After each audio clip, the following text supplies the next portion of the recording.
Mais là-bas, je cale Denis. Bonne année, on est en 2024 et normalement, si vous regardez cette vidéo, vous la regarderez en 2024. Je vais la poster le 1er janvier. Donc voilà, bonne année, bonne santé, etc.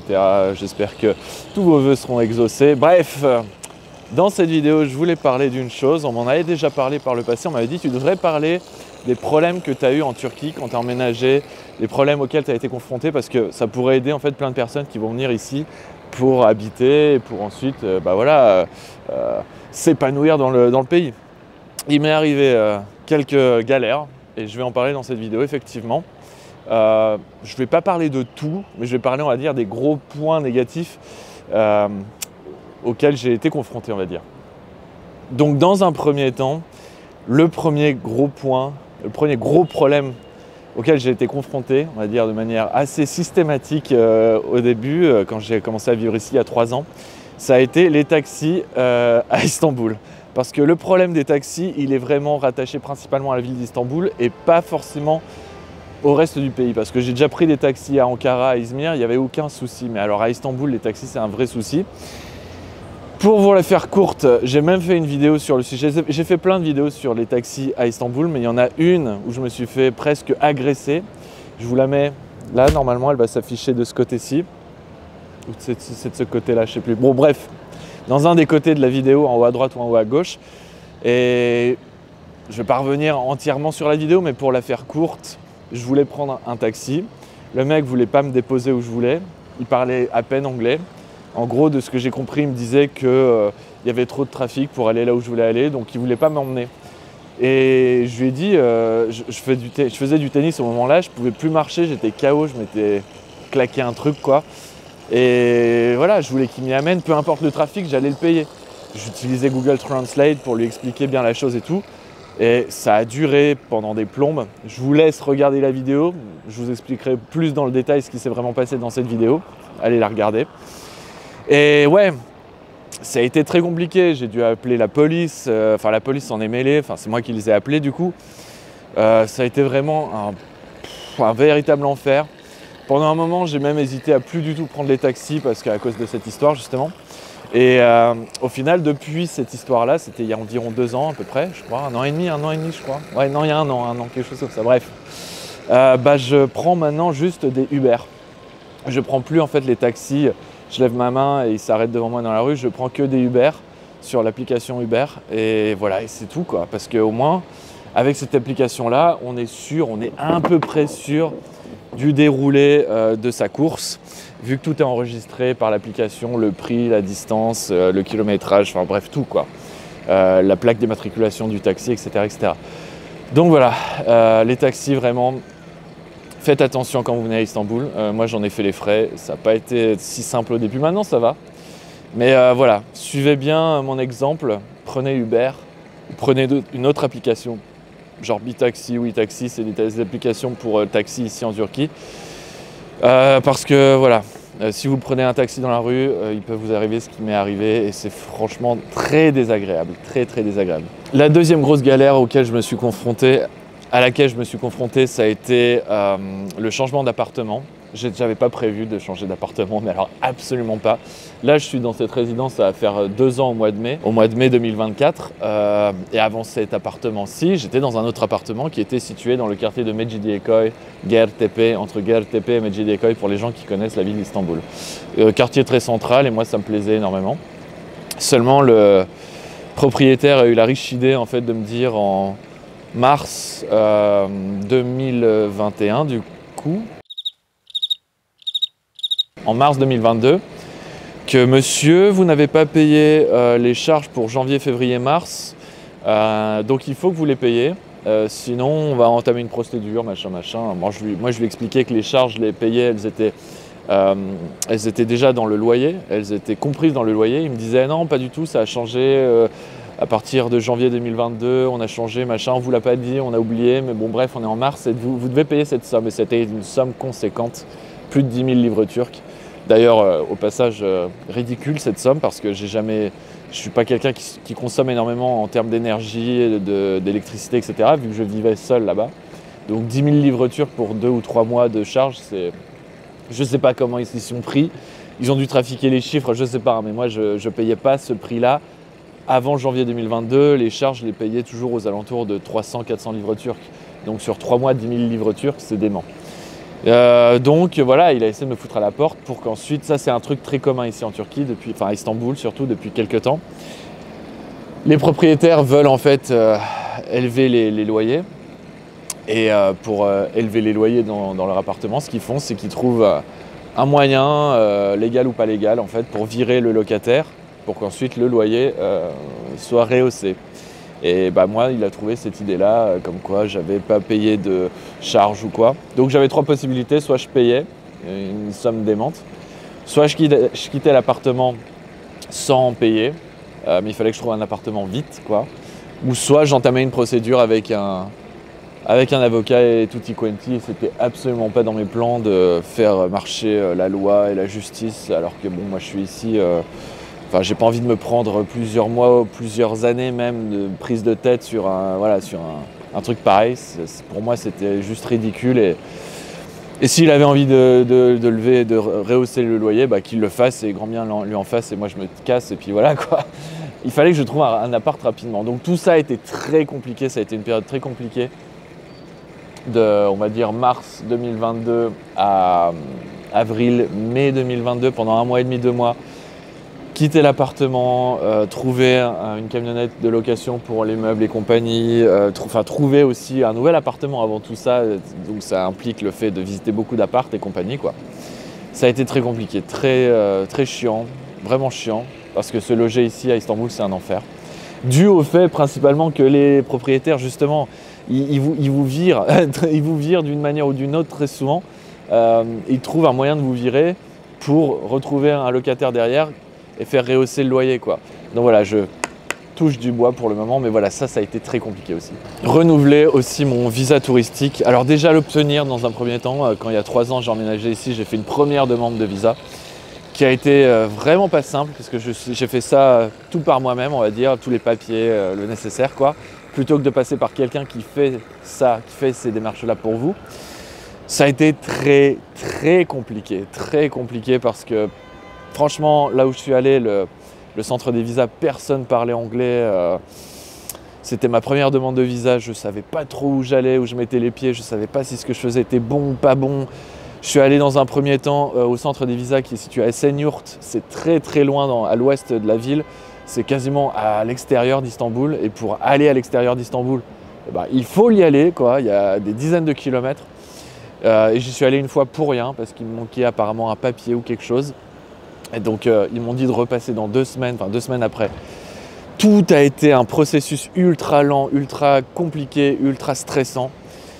Après ça s'est arrangé avec le temps parce que j'ai fait la découverte qu'il y a des gens qui peuvent s'occuper de faire votre visa, enfin le visa à votre place, votre demande de visa, votre renouvellement de visa.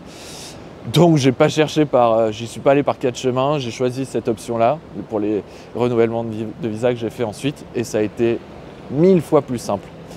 Évidemment, il faut mettre un peu au bout, et parce que le mec qui fait votre visa, il faut le payer, en l'occurrence, ça paraît logique, mais ça vaut le coup, et moi je vous suggère de le faire. Si vous êtes comme moi, pas sûr du tout de ce que vous faites pour votre demande de visa, passez par un professionnel et vous lâcherez environ 100 €. Enfin moi c'est à peu près, ça dépend les années parce que ça dépend suivant le taux de la livre turque. Une année je l'avais payé 80 € à peu près, une autre année je l'avais payé 110. Là récemment j'ai fait mon renouvellement de visa et je l'ai payé, ce mec-là qui m'a fait mon visa, je crois autour de 95 €, quelque chose comme ça. Je sais pas, les prix changent parfois suivant le taux à mon avis. Donc voilà, c'était très stressant, très préoccupant, mais voilà, c'est réglé, on va dire, pour au moins 1 an là. Et le dernier point, la dernière grosse galère qui m'était arrivée, alors c'était pas quand je vivais encore en Turquie, c'était en 2017, je suis venu, je crois que c'était la 2e fois que je venais en Turquie, et j'ai fait un road trip avec des potes qui étaient tous des Turcs.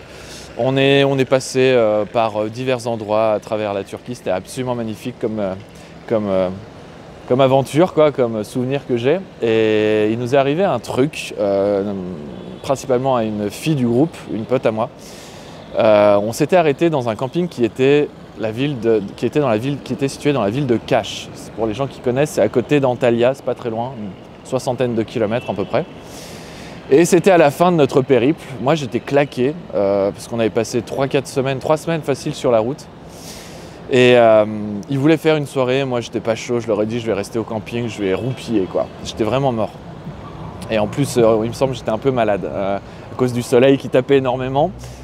Vu que j'ai la peau très pâle, j'avais fait une insolation. Bref, j'étais pas ouf, quoi. Et mes autres potes turcs, il y en avait certains qui n'étaient pas chauds non plus. Il n'y avait qu'une fille en fait dans le groupe qui était motivée à toujours sortir, toujours faire la fête. Elle s'arrêtait jamais. Donc on lui a dit, bah écoute, si tu veux, vas-y, si tu as envie d'y aller, vas-y, quoi, on va pas te retenir, hein. Donc elle y allait avec des mecs, des gars qui travaillaient dans le camping. Notamment un qui était, je crois, hein, il me semble, dans mes souvenirs, qui était le responsable du camping. Et elle y allait avec eux, ils étaient, je crois, 3-4 mecs, plus elle. Et ces mecs-là, on les connaissait pas, hein, on est d'arriver au camping. Donc on les avait juste croisés, on leur avait un peu parlé, et puis voilà, quoi, c'est tout. Et donc on est resté avec le reste du groupe, moi et mes autres potes turcs, on est resté dans le camping, comme je vous disais. Je me suis endormi assez tôt, il me semble. Et je sais plus, il est vers minuit, 1h du mat. J'ai un pote à moi qui me réveille, je crois que je dormais. Ouais, je dormais dans une tente, je crois. Et il me réveille comme ça en sursaut, il me dit t'as des nouvelles de Bousset? Bousset, c'est la pote en l'occurrence turque. Je lui dis non, je dors là, pourquoi? Il me dit j'ai reçu plein de messages, j'ai reçu plein d'appels de sa part. Elle est en danger, enfin il dit pas ça, mais genre il me dit en gros faut qu'on fasse quelque chose parce que là elle est un peu elle a un problème avec les mecs, ils n'arrêtent pas apparemment d'être assez insistant avec elle alors que elle est toute seule, ils sont 3-4 quoi. Je fais mais quoi? Mais qu'est-ce que c'est que cette histoire? En plus ces mecs-là ils sont ici donc pourquoi ils l'embrouillent elle? Enfin ils savent qu'on est là quoi, pourquoi ils font ça? Et mon pote me répond je sais pas, je l'ai eu au téléphone, elle est en pleurs et tout. Donc on a rappelé Bousset, ma pote, on lui a dit tu reviens au camping direct quoi, viens. Donc elle est revenue avec ces mecs-là, donc ils sont tous revenus en même temps, elle et eux, il était peut-être 2h du mat. Et là j'ai commencé à écouter sa version et tout, elle me dit mais ils l'ont attouché sexuellement, machin. Elle me raconte des trucs de dingue quoi. Ils l'ont pas violée mais presque quoi, genre ils s'arrêtaient pas en pleine ville hein, apparemment elle me disait, ils étaient tous bourrés donc ils faisaient n'importe quoi, elle lui disait des trucs dégueulasses et tout, je sais pas quoi. J'étais complètement choqué d'entendre un truc pareil.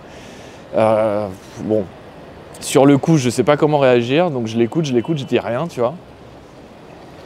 Puis je me dis quand même, là, c'est pas possible, quoi. Je vais pas laisser passer ça, tu vois. C'était pas ma copine, mais même que ce soit ma copine ou genre juste une pote, quelqu'un que je connais, je laisse pas passer, quoi. Qu'est-ce que c'est que cette histoire, en fait? Et donc je réfléchis un peu et puis et les mecs ils étaient dans le camping, hein, ils étaient rentrés, normal, ils nous ont rien dit, ils ont tracé, comme si de rien n'était. Je me lève, je tournais en rond, tu vois, après cette histoire-là, ma pote elle était restée dans une tente. Puis je me lève et je me dis vas-y je vais aller les trouver, je vais aller leur en parler parce que je peux pas laisser passer, ça m'énerve trop, tu vois. Et j'ai fait, ça a été la grosse engueulade quoi. J'ai retourné le camping, on s'est pas bagarré, hein, mais même si c'était pas loin, mais voilà, on s'est dit les choses quoi. Je leur ai dit les choses. Et j'ai senti, c'est marrant parce qu'au moment là, comme je vous disais, c'était que la deuxième fois que j'allais en Turquie. J'ai senti, quand j'ai mis vraiment mes pieds dans le plat quoi, je leur ai dit vraiment les choses. Vous n'avez pas à faire ça, vous prenez-vous pour qui? Vous êtes tarés ou quoi? J'ai senti qu'il y avait comment dire, il n'y avait pas de répondant en face. Ils ne savaient pas comment réagir.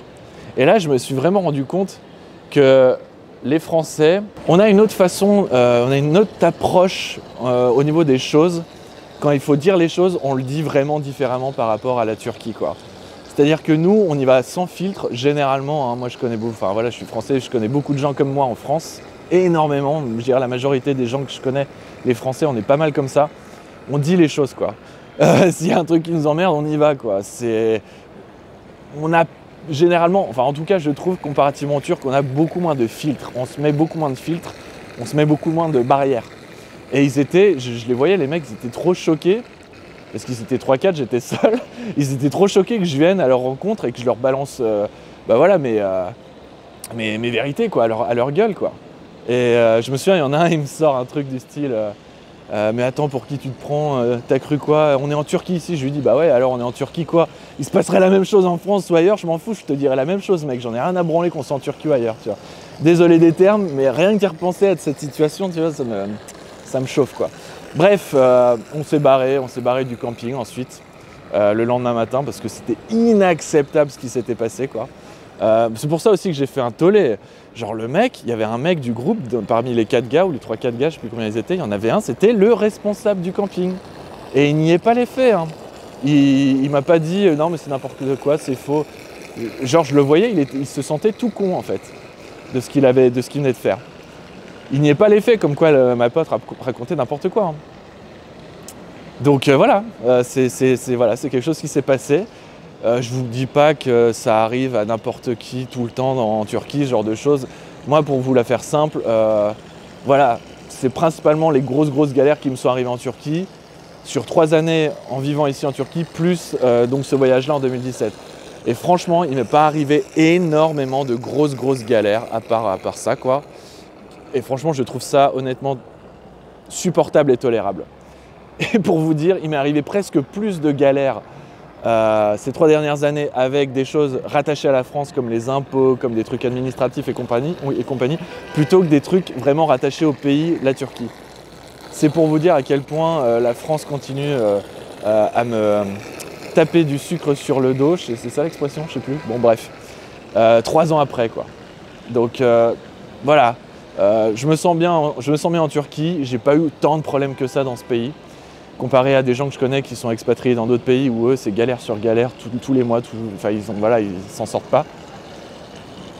Après tout ce que je vous ai dit là dans cette vidéo, il s'est rien passé de très mémorablement négatif. Je sais pas si ça se dit, mais bon, vous m'aurez compris quoi. J'espère par cette vidéo que j'aurai aidé certaines personnes s'ils veulent s'installer par exemple en Turquie par les galères que j'ai eues, par justement les problèmes que j'ai pu auxquels j'ai dû faire face ici en Turquie. Je pense qu'il faut vous préparer, il faut vous armer, surtout pour les visas, surtout pour les taxis. Enfin bref, voilà, en gros ce que je vous ai dit, parce que ça m'est arrivé à moi, mais ça peut arriver à n'importe quelle autre personne, qui soit française ou étrangère, vraiment. Alors là, j'en suis même convaincu. Allez, sur ce, je vous laisse. Et n'oubliez pas de vous abonner, partager la vidéo, c'est très bon pour l'algorithme de ma chaîne YouTube. Laissez aussi un petit pouce bleu, tant qu'à faire, c'est bon aussi pour l'algorithme. Je vous dis donc à une prochaine vidéo, et comme d'habitude, 2 vidéos par semaine. Ciao, Kéline.